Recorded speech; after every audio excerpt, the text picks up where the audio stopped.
Hi, my name is Jay Massey and welcome back to the channel. In this video, what we're going to talk about is, well, the basics. How to start what most of you call an Airbnb. We're going to talk about how to start an Airbnb, and in fact, in the very first part, I'm going to help you understand why you're actually not starting an Airbnb.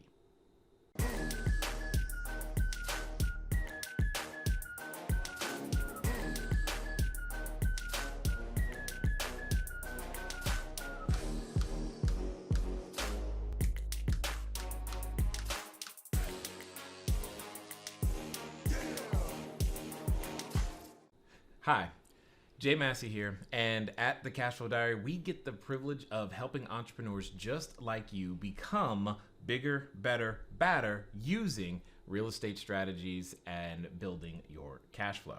So, how do you start an Airbnb, and what is an Airbnb anyway? Well, first, what I want to say is that you're not starting an Airbnb. It's actually a short-term rental. Airbnb is a marketplace. Now, it's a marketplace where, like any other marketplace, where buyers and sellers come together and exchange goods, and in this case, services.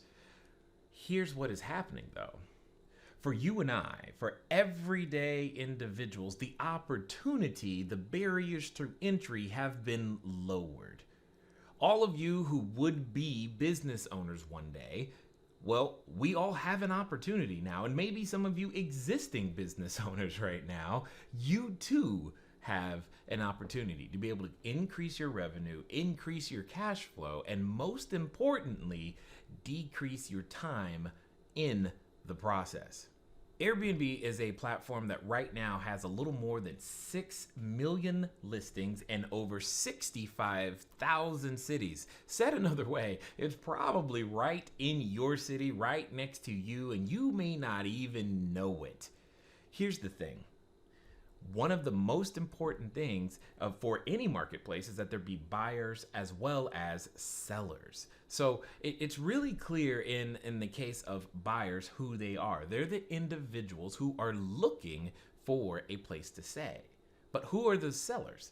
Well, the sellers are simply the hosts. On a platform like Airbnb, they're called hosts.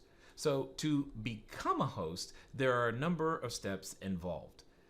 Airbnb is but one of many platforms that are currently available in today's marketplace. In fact, well, there's a lot. I've seen up to 65, and many of them specialize in certain demographics and certain geographics, and they all have a different customer. However, when it comes to figuring out how to become one of the hosts, Airbnb has a very simple process to make that happen for you and I and everyone, in fact. One of the best things is that you have control over how your business runs. It is your business. You are going into business to serve a particular customer. Even if all you're doing is having individuals stay with you at your home in one of your rooms or one of your many extra rooms, it is still something for you to consider it as a business. So why is that important? What does that mean when I say it's something for you to consider as a business? Well, when you're considering a business, some of the things that you need to consider are, when do you want your customers to be there? Like what time when is your store open, and what about the times people are going to leave, and how much is it going to cost? These are all things that you have 100% control over. However, one of the most important pieces to understand when it comes to this particular business is absolutely communication. Communication is paramount because you must communicate between yourself and the guest must be able to easily communicate between themselves and you must also communicate very well with any staff or local individuals that you have hired or trained, etc., to assist you in order to provide the quality service that you desire. So what it comes down to is that you get the privilege of learning a lot about systems and communication and checks and balances and running operations just like any other business. So once you've decided that you want to be a host, One of the really great things that is available with many of the platforms is that it typically doesn't charge or cost you anything to put your location, your unit, your house on their platform and be able to communicate to their customers that, hey, this is one of the available places to stay. Now, just because you put your listing on their platform, that does not mean it's 100% free, because they do charge often on the back end, and sometimes they charge the guest and sometimes they charge you, the host, and most often, however, they charge both sides of the equation. Now, once you've decided to put it on, one of the things that you're going to run into is to realize that putting together a listing can be complicated. Here's what I mean. There are elements of excellent photography required, and there are elements of excellent copywriting that are also required. Both photography and copywriting are an art/science, and you may not be good at either one of those. But here's the good news. Even if you're not, don't let that stop you, because the opportunity is so large, so huge for so many, that, you know what? You will get better over time. And when you train and practice and surround yourself with the community of individuals who are running all of their short-term rentals professionally, you tend to get better even faster. One of the things that you should know, once your listing goes live, you'll start to receive inquiries. Inquiries are just individuals from all across the globe who are looking at staying at your location. What happens is that you will eventually get one of those to confirm, and that then becomes a booking. And after the person arrives, then and only then will you receive payment. I should say this way.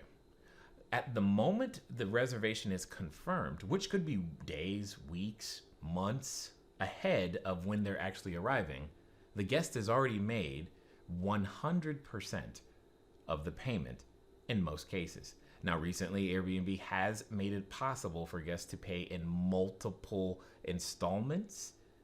However, when that happens, they also communicate that to you.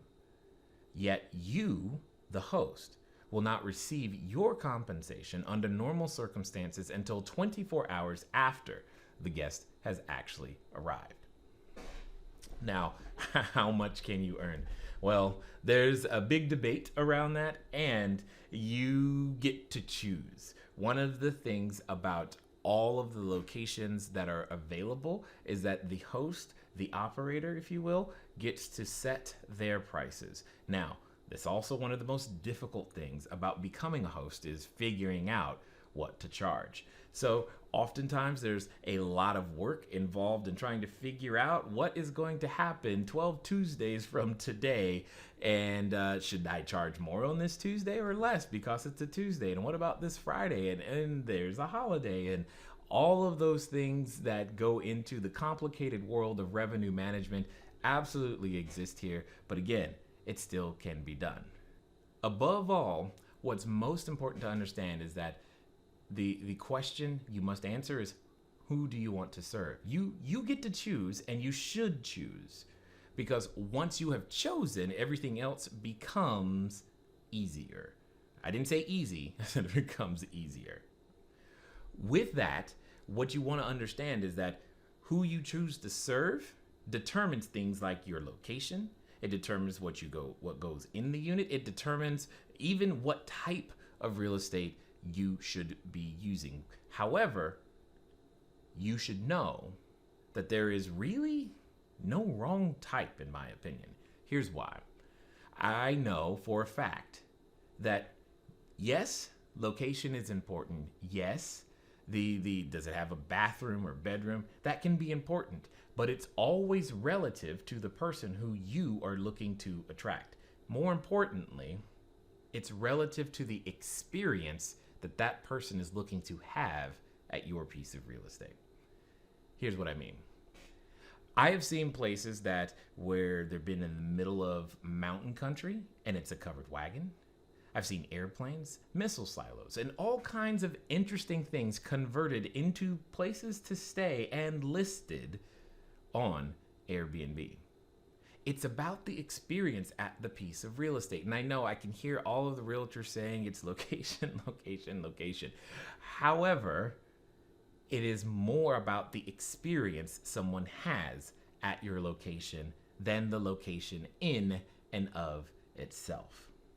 So understanding things like who you want to serve can determine, do you need a studio? Do you need a 2-bedroom? Does it need to be an apartment? How close to the beach? Why are they coming in the first place? When you think about all of these things ahead of time, you have the capacity to create a great experience for your guest. In fact, when it comes to creating an experience for your guest, some of you may have seen another video that we've done on this channel regarding the 3 types of experiences that a guest can have, either the exotic, rustic, or urban. Either way, we'll make sure to link that video in the description below. Additionally, because of the rapid expansion of the opportunity, as often happens with technology companies, they move faster than government. And in today's marketplace, what you're seeing is, various forms of what some would call backlash. And there's new regulations coming in place, new ordinances and laws. And for those of you who are looking to be the next rentalpreneurs, you should not let that stop you. Here's what I mean. Very simply, the majority of the laws say here's where and here's how we want you to do something. Do not rely upon the interpretation of the newspaper or the news anchor person. Their job isn't to tell you and I how to go out there and become profitable and do business and provide good, clean, safe, affordable housing to people. That's not their job. What I'm saying is go read the ordinance. I promise you it's not fun. It's not even funny. It may even put you to sleep or get you mad. You may not even understand it most of the time. But again, one of the great things about the whole short-term rental community is that you're not alone. And we get together and we help each other to figure out exactly, well, what does that really mean? So that we can continue to operate in compliance. And that's exactly what you want to do. As I said earlier, the business can be difficult enough, especially when you're dealing with like pricing, for example. I mean, you do realize that one of the most difficult things to do is to figure out pricing. And I know I kind of said that earlier, but let me illustrate it just a little bit more. When you're doing traditional real estate, there's this whole idea of comparable sales, which, okay, it's true, it's good, it works. And that concept is not yet ready here. Here's what I mean. On Airbnb and sites like it, what you don't know is the business intent behind the person running the listing. Oftentimes, individuals are leveraging Airbnb and platforms like it as a full-time business, which is completely different than the couple who's going out of town for 2 or 3 weeks and is trying out Airbnb for the first time. They each have different concerns, they each have different motivations, and because of that, their price is not going to be the same. The experience is also not going to be the same. See, with a professional operator, there are certain things that they're going to have in place that, well, the amateur may not have thought of. And that tends to create a different level of experience. And that's not to say one is better than the other. It's just to say it's different, yet technology, software cannot predict that. And therefore, just because one listing is at one price, that does not mean that it's priced appropriately. It could be priced too low. It also could be priced too high. There are so many factors that go in to being able to determine whether or not or how much you're going to be able to actually earn. And what's worse is that oftentimes when you go out there, you'll hear people say things like, well, you can only get 60% occupancy. I happen to know for a fact that you can get much more than that. In fact, myself and many of our students do. Over and over and over again. That doesn't mean anything other than we're paying more attention to it. We have systems in place that helps us outpace what the market currently says is possible. And my only point is to say, when you're considering, when you're thinking about it, when you're trying to understand what is this Airbnb thing. I mean, people keep talking about it. Anyway, how much money are they making? All this other stuff. Just know there's only so far that software can take you.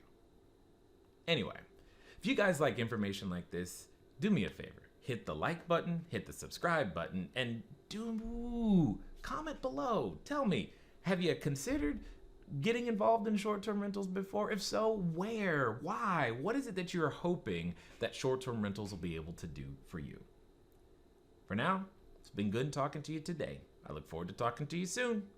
Until next time.